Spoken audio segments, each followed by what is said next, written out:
My mother taught the house to lie. Not with words, she was too careful for that. But by the way she softly closed doors, hid things behind lavender-scented linens, and offered a smile just faint enough to make you doubt what you'd just seen. I used to think the house remembered us. That every creak of the floorboards, every sunbeam slanting across the staircase, was a memory, our own. But I was wrong. The house didn't just remember. It edited. And for years, I lived within that fabricated script, moving through perfectly polished scenes, blind to the truth beneath the beautiful veneer. Until the lie cracked. Not with a scream. But with something foolish. A chipped teacup.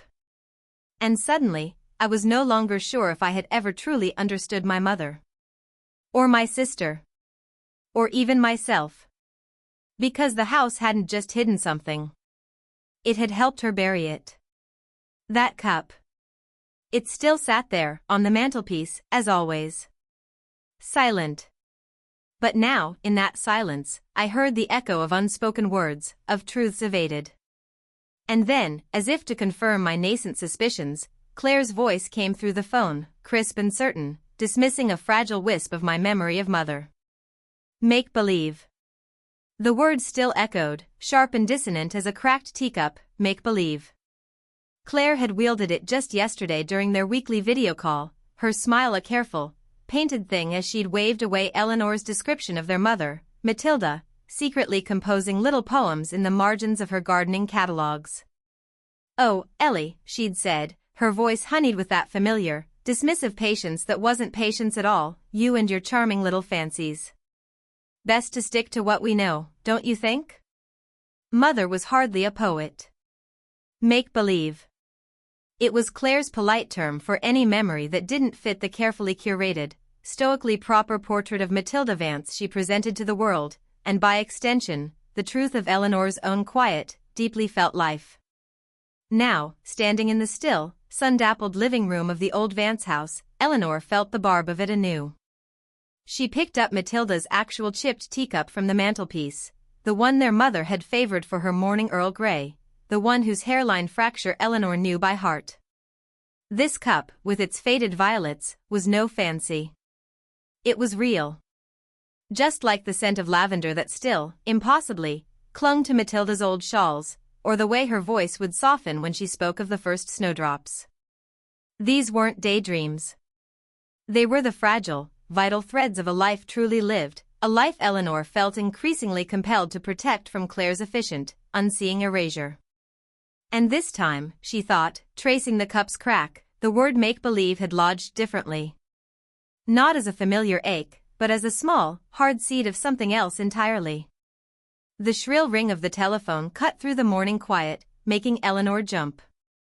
Claire, inevitably. Her sister operated with the punctuality of a Swiss train and, Eleanor often thought with a flash of her mother's recently discovered wit, the emotional subtlety of a foghorn. "Ellie, darling," Claire chirped, voice already 3 states away yet too close. "About mother's things.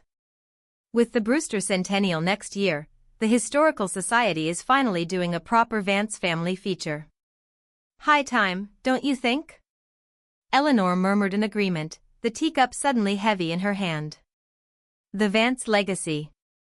Another performance, another curated display. Coming so soon after yesterday's dismissal, Claire's words about preserving their mother's memory felt less like a duty and more like a quiet, relentless siege on the truth Eleanor held. "So," Claire continued, launching into her plans, "I'll be driving down Tuesday week. We need to go through everything methodically, identify the key pieces for the exhibit. The silver, of course, father's mayoral commendations, mother's formal portraits." Her list unspooled, each item a polished, public fact. Eleanor knew her sister's unspoken anxiety. Claire, who'd married well and moved into a world of curated surfaces, felt the weight of a small-town lineage that perhaps hadn't always glittered as brightly as she now required it to. There had been that distant cousin, hadn't there, who'd run off with a traveling salesman? A detail Claire would undoubtedly ensure remained buried. "I was thinking," Eleanor offered tentatively, picturing her mother's worn gardening gloves, the little wooden bird Matilda had carved one winter, perhaps some of her more personal items? Her journals, the recipe book with all her notes?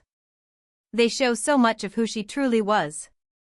She remembered a time, years ago, when Claire had summarily dismissed similar suggestions for a small church display. Too domestic, Ellie. Not quite the gravitas we're aiming for. That dismissal still left a small, tender bruise. Claire's laughter, light as spun sugar, crackled down the line. Oh, Ellie, bless your heart. That's sweet, really. But hardly the focus, dear. We need things with provenance, significance. Not sentimental trifles. Best leave those for family, don't you think? Trifles. The word landed like a small, sharp stone. Eleanor looked around the quiet living room. Sunlight streamed through the east window, illuminating dust motes dancing over the worn Persian rug, the faint scent of lemon oil and old paper a constant comfort.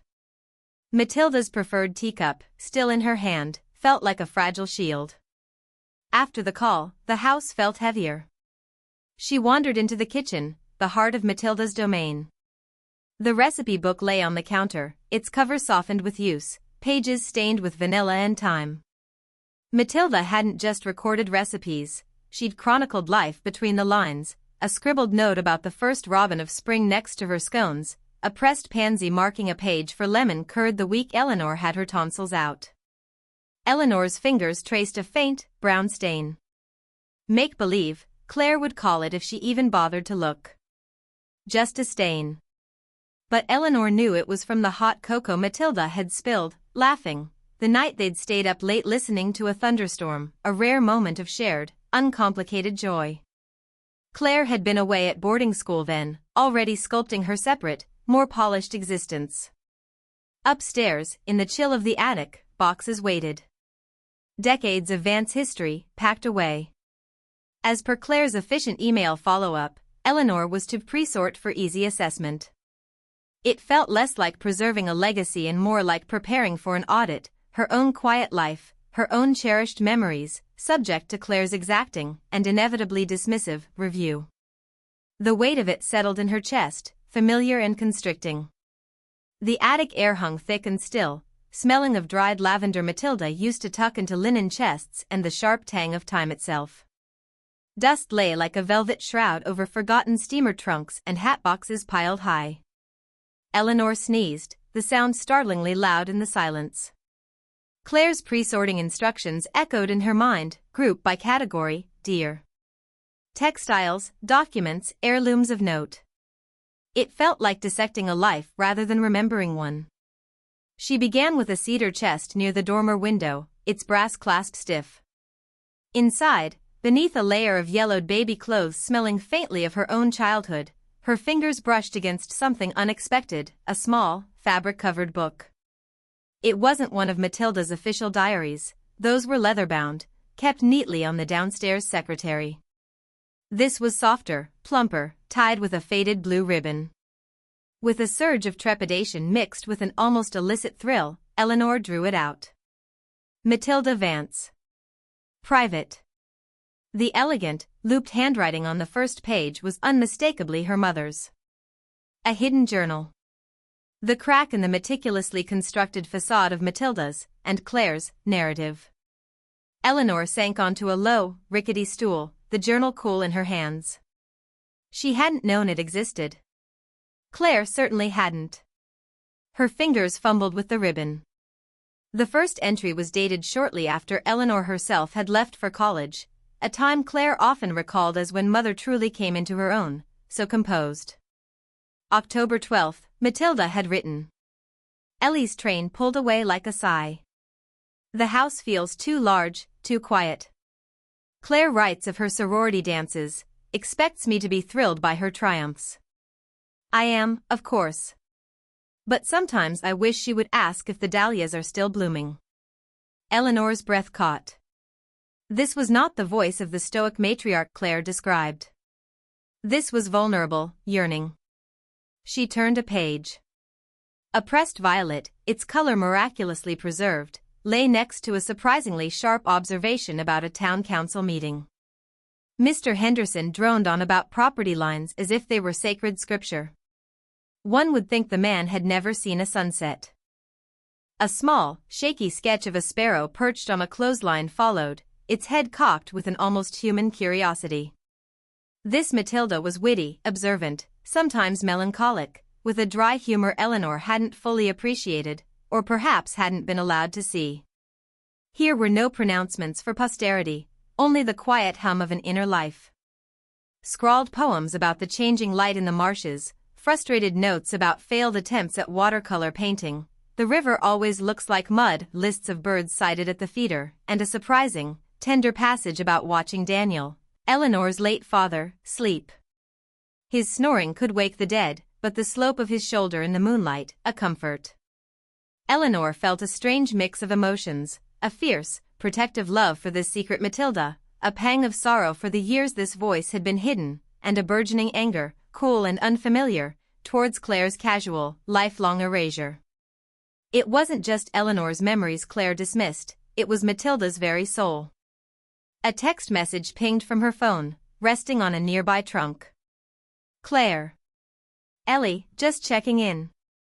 Hope the sorting isn't too overwhelming. Remember, focus on items of demonstrable historic or monetary value for the society. We want to put our best foot forward. Eleanor looked from the bright, sterile screen of her phone to the faded ink of the journal. Demonstrable value. The phrase felt like another small betrayal.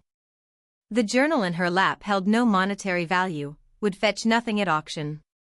Its worth was in the intimate curve of a letter, the pressed ghost of a flower, the whisper of a life lived deeply, if quietly.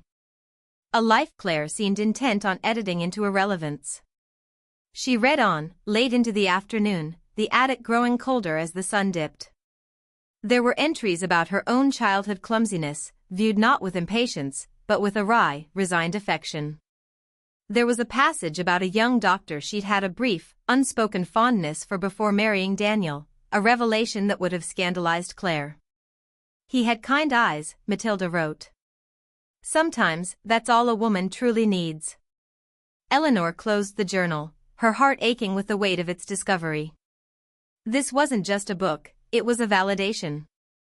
Her own sentimental trifles, her insistence on remembering the emotional texture of their family life, weren't make-believe. They were echoes of this hidden, authentic heart.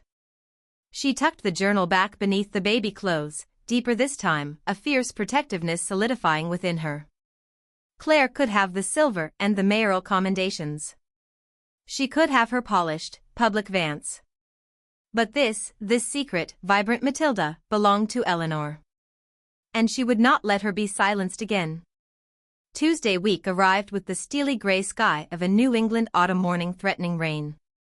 Eleanor heard Claire's sensible sedan pull into the gravel driveway precisely at 10 o'clock, as announced. Her sister, Eleanor thought with a flicker of her mother's unearthed wit, operated with the punctuality of a Swiss train and the emotional subtlety of a foghorn. Claire swept in, a gust of expensive perfume and crisp efficiency, her tailored coat unmarred by travel. "Ellie, darling, you look comfortable," she said, her gaze flicking over Eleanor's slightly paint-stained gardening sweater. It wasn't a compliment. The tour of the Vance ancestral home was swift and decisive. Claire, a self-appointed curator of their lineage, moved from room to room, eyes sharp, cataloging with verbal annotations. The Sheraton sideboard, definitely. Needs a good polish. That portrait of great Aunt Millicent? Questionable artistic merit, but historically significant, I suppose. The silver tea service, naturally. Her voice was clear, confident, brooking no argument. In the living room, she paused before a small, water-stained landscape Matilda had painted, one Eleanor had always loved for its melancholy sky. Claire pursed her lips. Charming, in its way. But not quite museum quality, is it? We must be selective, Ellie. It's about presenting the Vance legacy, not a rummage sale of sentiment. Eleanor murmured non-committally, her hand instinctively going to the pocket where, beneath a handkerchief, she could feel the slight bulge of Matilda's hidden journal. It felt like a small, warm bird cupped in her palm, a secret pulse against the chill of Claire's pronouncements.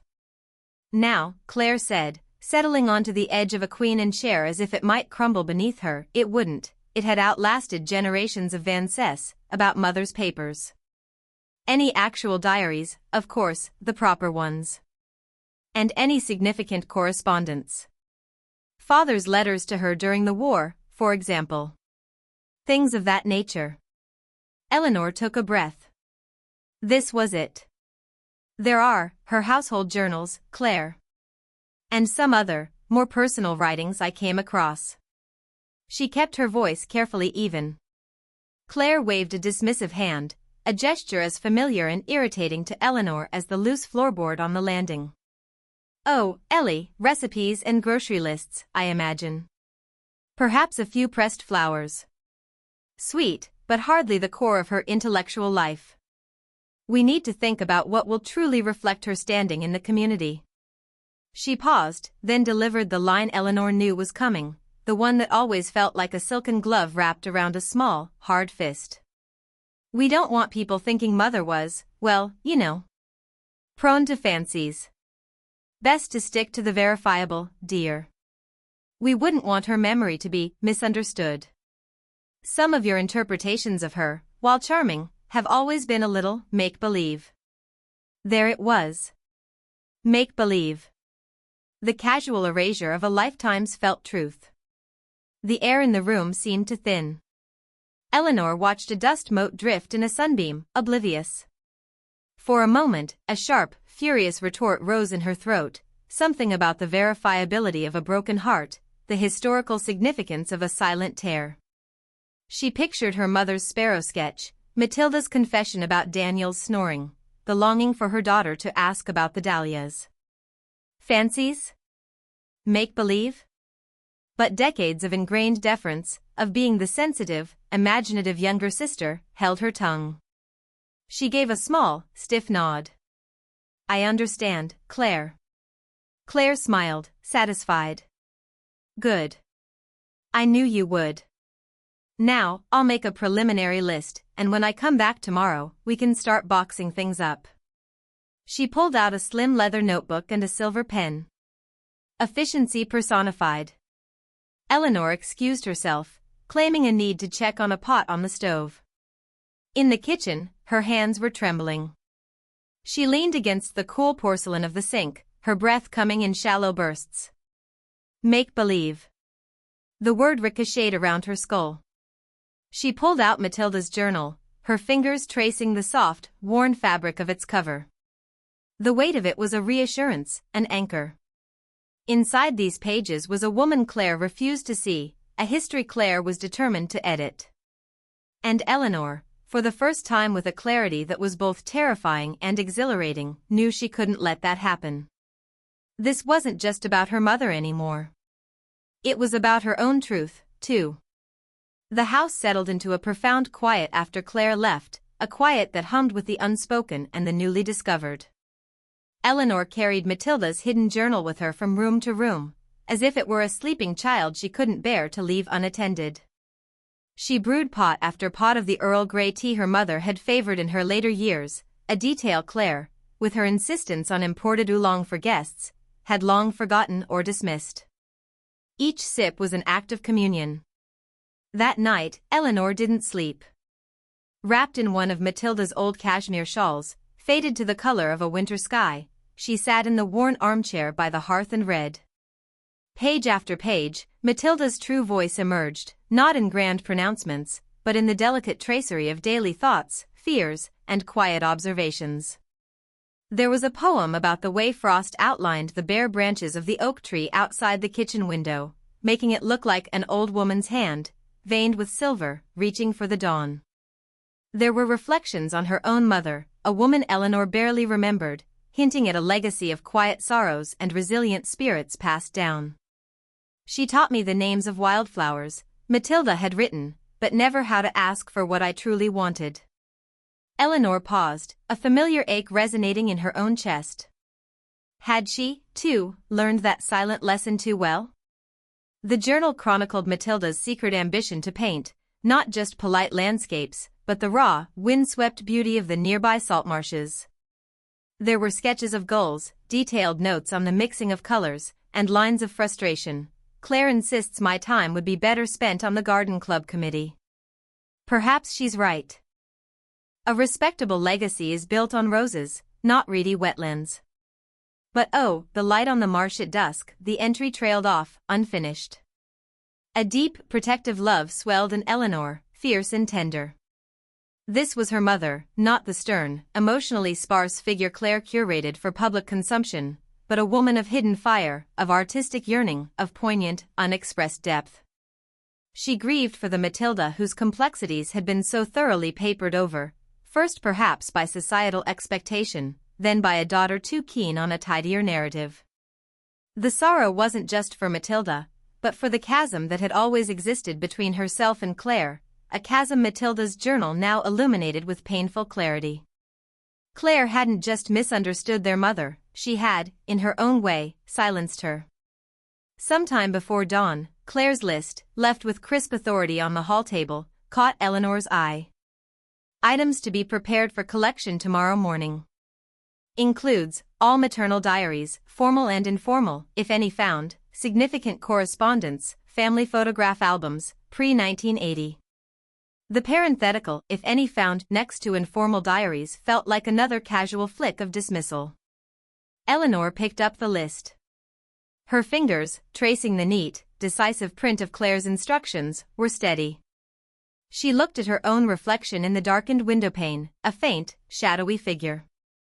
She saw the lines of fatigue around her eyes, but also a new firmness around her mouth, a steadiness in her gaze that hadn't been there before.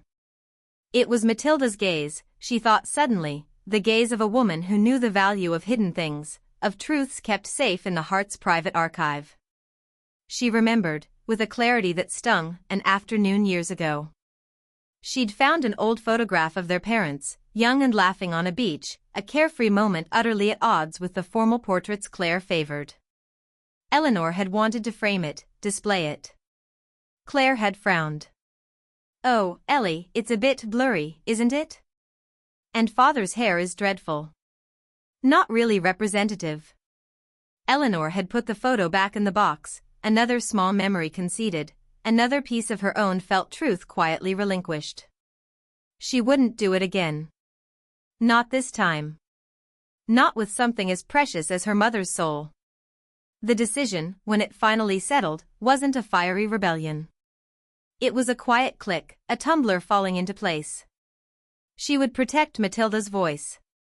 She would shield this vulnerable, authentic heart from Claire's well-intentioned, legacy polishing, utterly unseeing gaze.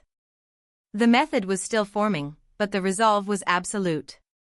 It was an act of loyalty, not just to her mother, but to herself, to the quiet, feeling girl she had always been, the one whose memories Claire had so carelessly termed make-believe.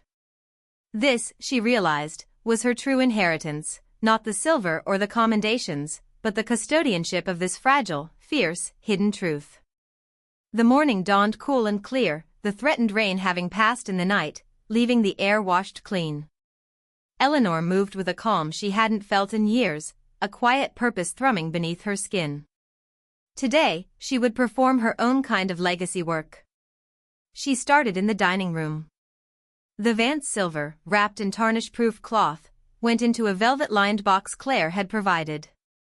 Grandfather Vance's mayoral commendations, framed in heavy oak, were carefully dusted and stacked. Matilda's formal portraits, stiff and unsmiling, were propped against the wall. Eleanor handled each item with a detached precision, as if cataloging artifacts for an exhibit she would not personally attend. These were the things Claire understood, the hard currency of family standing. Then, Eleanor went to her mother's old writing desk in the corner of the library. From a locked bottom drawer, she retrieved Matilda's cherished, but rarely used, large leather-bound botany album, a gift from Daniel on their 10th anniversary. Its pages were thick, decal-edged, meant for pressing and preserving delicate specimens. Matilda had filled only the first few sections with meticulously labeled wildflowers from the Brewster marshes, her handwriting elegant, her descriptions poetic. The rest of the album remained respectfully, expectantly, blank. With reverence, Eleanor took Matilda's hidden fabric-covered journal. She opened the botany album to its empty heart. The journal fit perfectly within the indentations meant for larger leaves or fern fronds. She placed it there, a secret nested within a recognized treasure. Then, she selected a few loose, poignant sketches and poems from the journal, a charcoal study of a lone heron, a verse about the solace of rain, and tucked them gently between other pages of the botany album, like fragile, pressed memories. The album, now a vessel for Matilda's truest, most vulnerable self, looked no different from the outside. A beautiful, respectable heirloom. Claire would admire its binding, its age, its provenance. She would never think to look deeper. Eleanor closed the weighty album, the click of its brass clasp soft but definitive in the quiet room. She placed it high on a dusty bookshelf, nestled between a dull volume of local town histories and a biography of some forgotten New England poet. Hidden in plain sight. A defiant whisper against Claire's loud pronouncements. At precisely 11, Claire's sedan crunched on the driveway. She entered with a list on a clipboard, her smile bright but businesslike. "Ready, Ellie? Let's hope this doesn't take all day." Eleanor led her to the dining room where the boxes of official heirlooms were neatly arranged. "Everything you listed is here, Claire. The silver, the portraits, father's papers, mother's formal diaries and published garden articles." Claire did a cursory inspection, nodding with approval. "Excellent. You've been remarkably efficient, dear. I'll have the Historical Society send someone for these this afternoon." She glanced around. "Anything else of significant surface?" Eleanor met her sister's gaze. A lifetime of unspoken things hung in the air between them, but today, Eleanor felt no tremor of her old anxieties, no urge to appease or explain. Just a quiet, steady strength. "No, Claire," she said, her voice even. "Nothing else that would fit your aesthetic for the Vance legacy." The word aesthetic, so casually cruel on Claire's lips once, now felt strangely liberating on Eleanor's.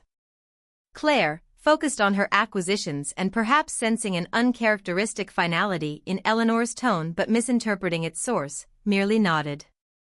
"Good. Well, then. My work here is largely done." She patted Eleanor's arm, a gesture that was meant to be comforting but felt, as always, like a dismissal. "Do try to get out a bit more, Ellie. All this solitude isn't good for you." Eleanor watched her sister leave, the boxes of polished, curated history loaded into her pristine car. The bridge to their shared past, the one Claire had tried to build with approved materials, now led only to an empty facade. The true heart, Matilda's vibrant, messy, authentic heart, was safe with Eleanor.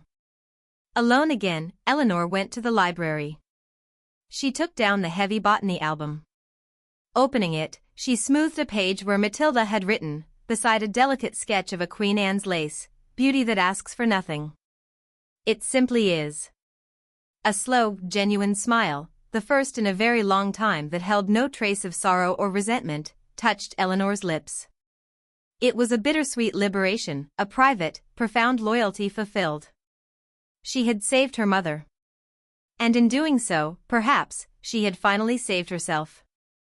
Weeks turned into a season. Autumn bled into the spare beauty of early winter, Brewster's skeletal trees etched against a pale sky. The Vance house settled around Eleanor, its familiar creaks and sighs no longer whispers of reproach but the comfortable sounds of companionship. Claire had made one brief, polite phone call after the Historical Society retrieved the boxes. "Everything arrived safely, Ellie." They seemed quite pleased. She'd related as a successful transaction, a project completed. She hadn't asked about Eleanor, not really, nor mentioned the slightly enigmatic calm Eleanor had projected during their last meeting. The chasm between them remained, perhaps wider now, but for Eleanor it was no longer a source of pain. It simply was. Life found a new rhythm. Eleanor rediscovered Matilda's presence not as a contested memory, but as a gentle, guiding influence. She unearthed the old, annotated recipe book from its place beside the hidden journal within the botany album. Matilda's spidery script offered more than just measurements for molasses cookies or chowder. There were notes about the best time to plant peas, after the last hard frost, when the lilac scent hangs heavy, or a tip for keeping cut roses fresh with a crushed aspirin. Like us, they sow. Me times need a little help to keep their heads up.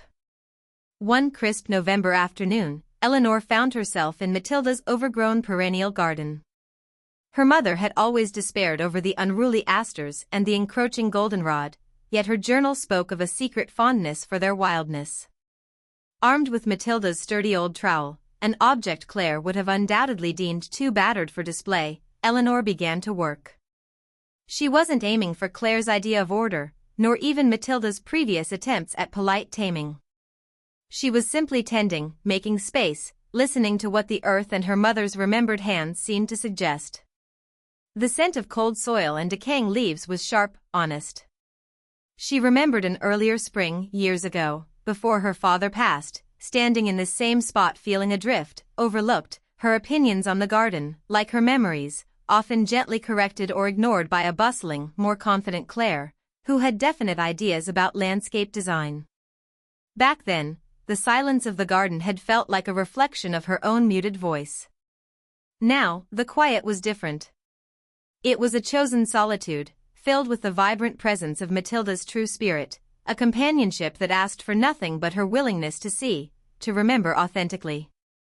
A rare winter sun broke through the clouds, casting a pale gold light across the frosted lawn. Eleanor paused, leaning on the trowel, and watched a chickadee, bold and bright, flit to the bird feeder, the very feeder Matilda had described with such affection in her journal. It was a small, ordinary moment, yet it felt complete, imbued with a quiet significance. She thought of the botany album, high on its shelf, its pages holding not just pressed flowers, but a woman's soul, finally safe from misinterpretation. Claire would never know its true contents, never understand the profound act of loyalty Eleanor had performed. And that was all right. Some truths, Eleanor now understood, were not meant for everyone. Some legacies were whispered, not proclaimed. A faint smile, one that held no triumph, only a deep, settled peace, touched Eleanor's lips.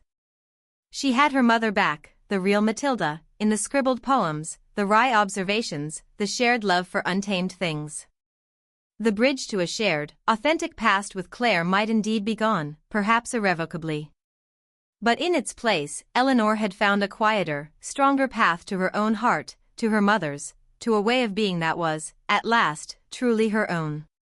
She bent back to the earth, the trowel cool and firm in her hand, ready to coax new life from the sleeping ground.